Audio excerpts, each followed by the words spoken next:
Welcome back to Kettlebells and Cocktails and another edition of The Weekly Buzz. I am joined by Joe Jenitin Palava from the Morning Chalka. How's it going, Joe? Good, Nikki. Great to be here. Happy to see you after a week of not recording. Yeah, we had a bye week. That's what the folks in sports call it, right? Yeah, we had a bye. Yeah. A little bit of a bye week, and it, of course, was right smack dab during some of the biggest CrossFit Games news that we've received in a while. So I think we should start there. Joe, as a reminder, is going to round up some of the latest, greatest headlines from the morning chalk up this past week. But I do want to start with what has been going on in the world of CrossFit Games news. Yeah, let's start there. It was a big announcement a week ago that the age group and adaptive divisions will be moved out from the CrossFit Games at the end of the season. So, in other words, spun off into their own end of season events. Some details related to that: the Masters and Teens will follow the normal season trajectory as they have over the past several years of the Open, quarterfinals, and semifinals. And then the Legends for the Masters and the Pit Teen Throwdown for the teens will handle the end of season competition. On the adaptive side, Wheelwad is going to handle the season from the adaptive open all the way through from the Wheelwad open all the way through the Wheelwad games at the end of the season. So we don't necessarily tell me if this is right or wrong. We don't necessarily know what that means yet, timing wise, right? Like, for example, Wheelwad is going to really handle all of the adaptive events from qualifier through to the end of competition. But like right now, the Wheelwad games is in November, I think.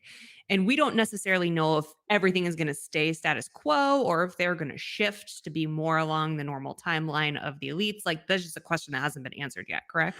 We don't. A couple of big things that we don't know. Timing is Hmm. obviously the big one, and location. Oh, Obviously, yeah. the Pit Teen Throwdown will take place at the Pit Fitness Ranch in Three Rivers, Michigan, but the Legends and Wheelwad games, we don't know where as of yet. So I'm just gonna say that we called it, right? No, no, not We necessarily. That's not fair. We this had the was idea. this was maybe not the best kept secret in CrossFit, but we did talk about it weeks ago as a Yeah. possibility. Over the past week, we got a chance at the morning chalk up to talk with a contingent of coaches, former games athletes, games winners, podium athletes, and things like that to get some different opinions.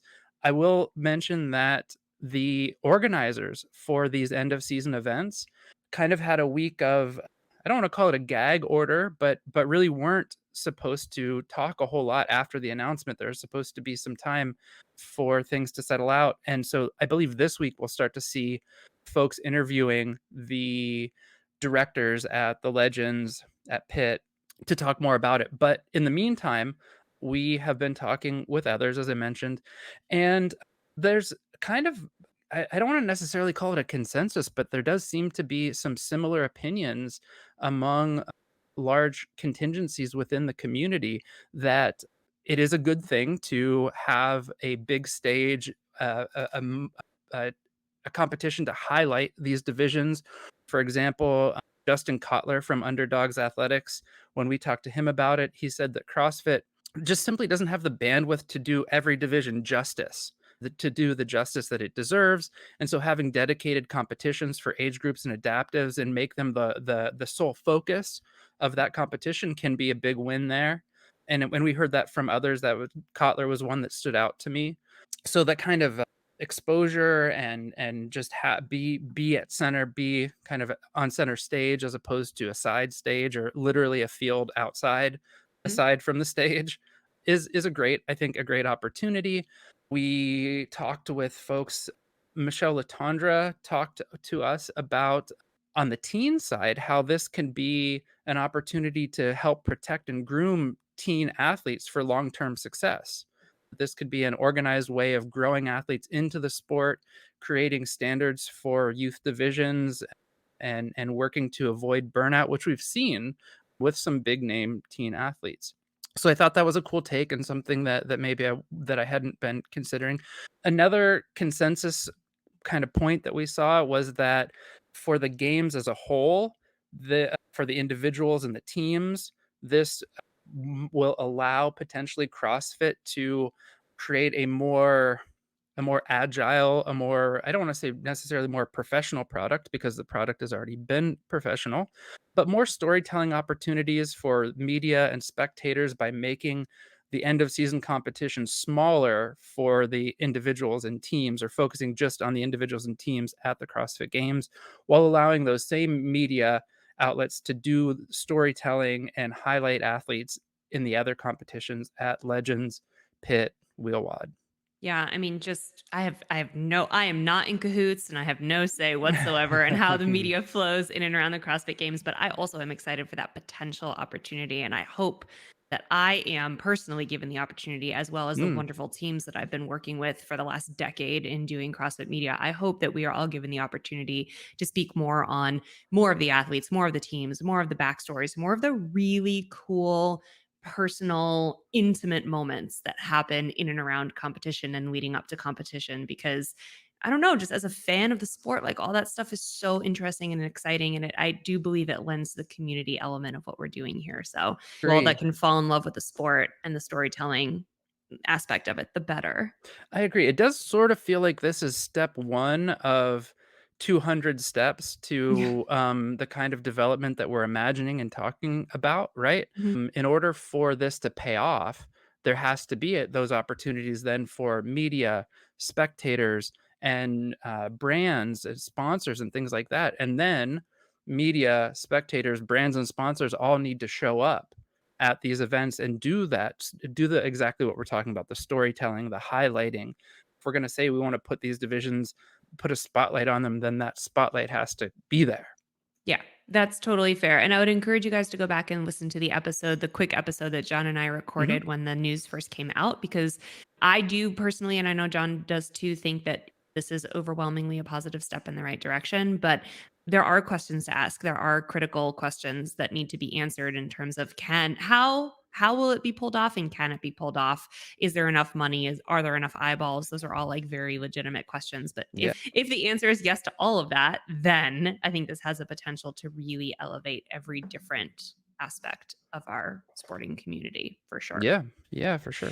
Anything else in and around the games Hmm. side of things? There might be. Ooh, There might be. what is it? We are hearing some rumors of a possible title sponsor change for this year. Oh, okay. For this year. For this, well, for Well, yeah, for for the 2024 for games. the upcoming season. Yep. Yeah. The rumor, and unsubstantiated, unconfirmed rumor at the This is moment, just the tea. That's all this just the is. tea, but we are hearing that GoRuck may step in as the title sponsor of the CrossFit Games. Remind us, is Noble like officially done, or do they have one more year? Like, what is the deal there? When the current title sponsorship deal was announced, it was announced to run through the end of calendar year 2023. Okay. So that is the end of this calendar year, which would mean that they're up for renewal or for a new contract with a new company, with a new sponsor. Well, that's interesting. GoRuck is certainly a well-known and well-established brand that could bring a Yeah. very different feel, like a very different vibe to being the title sponsor, and something that we haven't truly seen before in terms of sort of a I don't know, the brand is just on a different level. I don't know if I would call them like an equipment brand. Mhm. I don't know, Mhm. they're much more military adjacent, More and they sort of tactical have gear, yeah, sure. yeah, Mhm. and they have a presence in a lot of other events in and around the CrossFit space that aren't just CrossFit. So it would be very different than what we've seen in the past. Yeah, I mean, so GoRuck has run its own events in the past, Mhm. right? And there's a GoRuck division within High Rocks now Mhm. where Oh, you I do. ran it. I did it. I won it. Let's just throw that out there. Hey, hey, Of but course you did. that was a that was a surprise. My in fairness, my doubles partner was a world champion. But hey, we went at my pace, okay? So, There you go. you know what I There mean? you go. GoRuck has been involved with the tactical games as well. So clearly, a lot of overlap between these different kinds of functional fitness type events and CrossFit, obviously. And GoRuck has been developing its brand into apparel and footwear. Mhm. I've heard really great things about the ballistic trainers. Shoes, Um, yeah. yeah, so we'll see. Hopefully, we'll know sooner rather than later about that, but we'll see. All right, very cool. Let's move away from the games Mhm. side of things and From over rampant into speculation and rumor right. mongering, right? From all the best guesses to what else is happening sort of like in the competition scene, but outside of the CrossFit Games season. Yeah, so there's a few things going on just to catch up with. The Wadapalooza individual qualifier leaderboard was locked. The Wadapalooza team qualifier is going on now through October 23rd. Some interesting names on the individual leaderboard from the qualifier, including on the men's side, Austin Hatfield, who took first place. He's a CrossFit MAM athlete, Hmm. and he also won this weekend a competition that is run in South Carolina called the Crash Crucible, and Hmm. he won the men's division there. Another standout name on this list of qualifiers is Alexander Caron, Hmm. games athlete. And on the women's side, a good handful of well-known, I think, both semifinals level and games level athletes, including Rebecca Facilier, third place overall on the qualifier leaderboard, Grace Walton, Lexi Neely, Emily Rethwell, who we'll talk about in a minute again, but she was on the CrossFit Invictus Unconquerable team Yep. this past season. Freya Moosberger, also on the qualifier, Jessica Androsik, multiple time semifinals athlete. So some really cool names there on the qualifier leaderboard. So, Joe, is Wadapalooza doing the thing this year where athletes can schedule it so that they can do both Oh individual yeah. and teams of three? Yep, Okay. absolutely. Which was a really cool change they made last year, with the breaking down the competition 2 days for individuals, 2 days for teams, Hmm. and individuals were able to double dip, and many of them did last year, Yeah. Yeah. which was really fun and really cool. I will say that everyone that I talked to who did both turned around at the end of the team competition and was like, "Oh, I am way more beat up than I thought I was gonna be going into it." And I think we even had some withdrawals after day one on the team side of things from If people I from remember, both side of things, and they were like, hmm. "Ah, yeah, my body got it 2 days, quote unquote, needs to be in air quotes because it's like two Yeah, days there we of go. part one, part two, Yep, kind of long, swimmy endurance type thing." So sure. yeah, so but I'm super excited to watch. That'll be fun. Oh yeah, me too. And then we'll know more as the invited athletes are announced, and that'll flesh out the full leaderboard, and we'll be able to talk more about what's going on there. A leaderboard that is already fleshed out, although still some changes happening, is the Hmm. Rogue Invitational. Oh, still Um, changes? Isn't it like basically tomorrow? it is basically tomorrow. Last week, though, Alexis Raptis announced that she's been struggling with colitis, an Yeah. autoimmune, an autoimmune disease, and so the sixth place finisher at the games is out for Rogue, and Paige Semenza was backfilled for her position.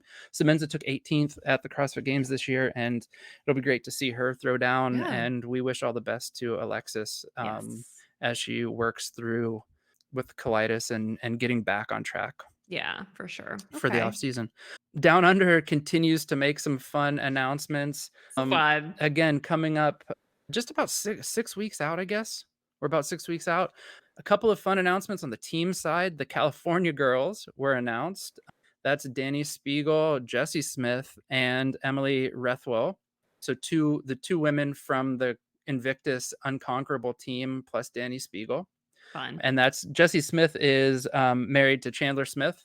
Yep. This is her second big off-season competition. She was at Madrid as well. Mhm. Also on the men's side, a team featuring Noah Olson, Chandler Smith, and Tolomar Aquino, the What Ombre Hombres. what a group. That will be so fun to watch. And I truly feel like when you look at those athletes and their strengths and weaknesses, maybe, they Mhm. might balance each other really, really well. I was gonna say might be a little bit on the strength biased side, but oh man, what a fun team. An explosive, exciting team to watch. Mhm. We talked about the Australian men's team being led by Jay Crouch. It's gonna be fun to watch these guys throw down against one another on the team side. Mhm. On the individual side, Annika Greer and Maddie Sturt were also announced as individual women competing this year. And I think Nice. there's still going to be a few more Mhm. announcements coming. One more, actually, Dubai. Dubai has Oh, started yeah. to announce their roster, right? Dubai went full invitational this year, so only invited athletes. And we'll hold off on talking about that leaderboard for now, but we'll come back as they release more. I think they announced maybe 2 or 3 men and 2 or 3 women last week, but we're expecting more this week. And as that develops, that competition is in later in December, and so we'll have time to talk about it between now and then. Nice. All right, cool. Well, there's a lot going on in the sport side of things and the competition side of things. But let's shift gears a little bit and talk a little bit more about what's happening in the affiliates and the communities and in the overall CrossFit industry. Yeah, yeah. Let's talk about a couple of things. Whoop made a cool announcement last week that they have now released or will feature something called the AI coach or the Whoop AI coach, which is powered by OpenAI, the same software that powers Chat GPT, which we've probably all heard of at this point. What the AI coach will do is you can ask questions in the Whoop app about your sleep, recovery, performance.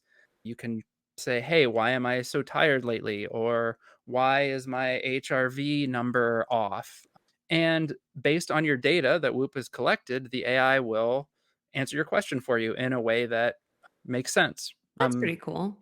Yeah, it is pretty cool. It seems like it's the kind of thing that if you were well versed enough in analyzing the data that it's collecting on you, that you could probably answer a lot of these questions yourself, but without that expertise, being able to just type it into the AI and say, "Hey, why have I been sucking so bad at CrossFit Yeah. lately?" Truly, truly. um, Or just even having another level of data interpretation, like you said, like part of why I never really fell in love with wearing a whoop religiously is because I didn't fully comprehend the data that was coming back on my hmm, dashboard. Like I'd see the numbers and I didn't really understand what it all meant. And I don't personally have like sure. the patience to be like, okay, let me like analyze. But if I had a way to be like, wait, what is this? And like, what hour does it technically count my sleep until? And why did it not understand? Like Yeah, that would have been yeah, really helpful. So I can understand how sometimes Whoop data is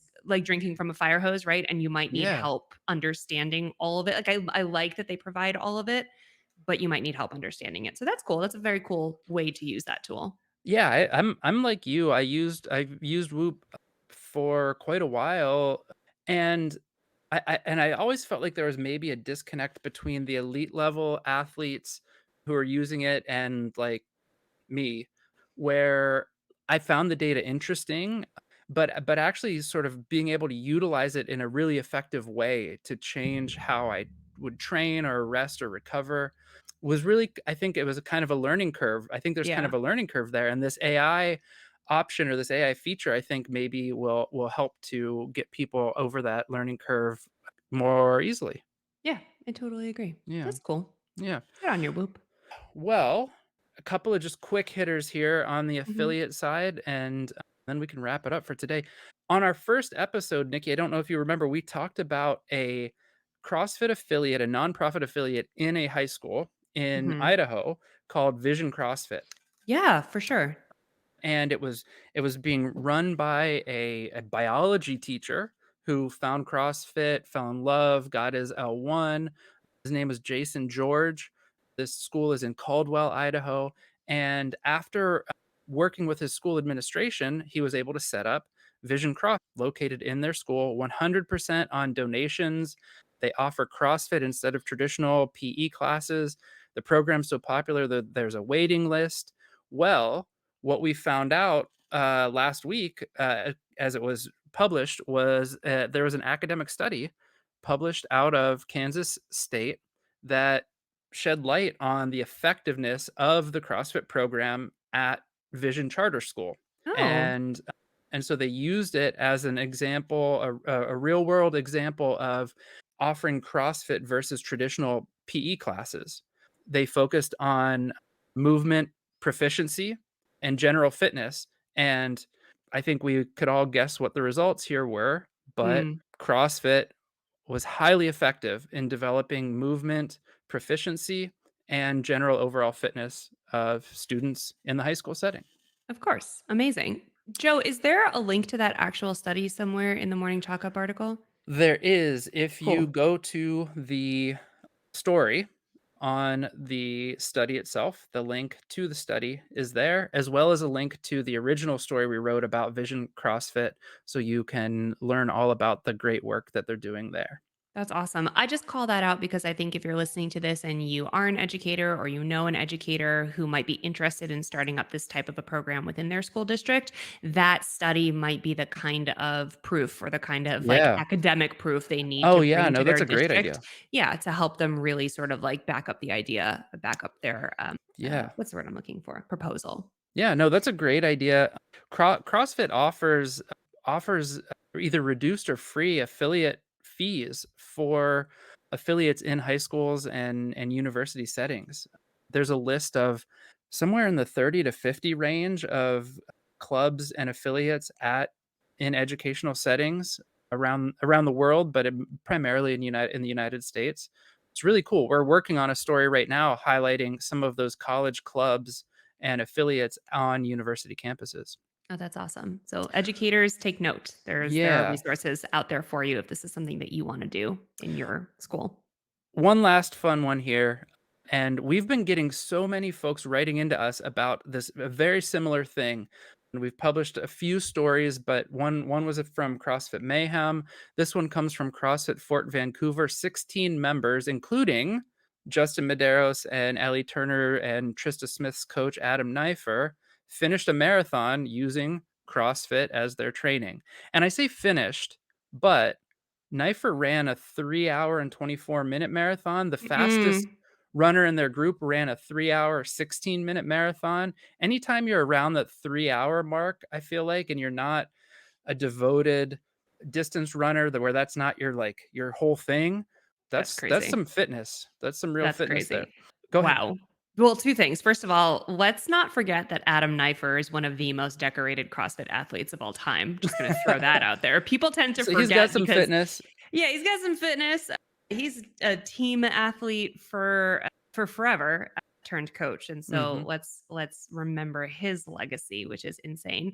And then also not at all that level of fitness, but I also ran a marathon one time back in the day in 2017, also using CrossFit as my primary, but I still did long runs and all that stupid stuff on the weekends. So not 324, more like 445, but still, it But got still, done. Yeah. yeah, And no, didn't we you know what I think was cool? I didn't lose any strength during that time period because I didn't stop oh, yeah. CrossFitting.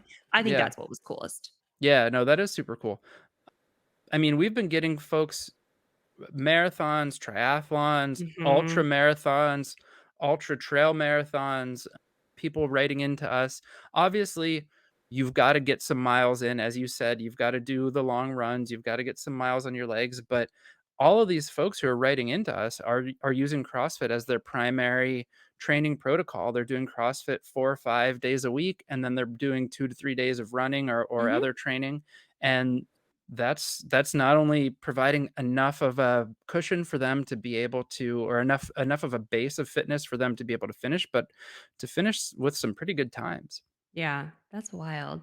Well, Yeah. good for them, and good for them for, just honestly dedicating the mental fortitude and the time. Marathon training, Yeah, I for think sure. more of us would do it if it didn't necessarily take up so much time, so Yeah, yeah. congratulations to them, and, good job to everyone working toward a goal like that. Joe, thank you so much for coming and chatting through all of these wonderful headlines. If you guys want to read more, get more details, please check out the Morning Chalk Up for these stories and many more. Joe and I will be back next week for another edition of the Weekly Buzz. And for everyone listening, thank you guys so much, and we will chat with you soon.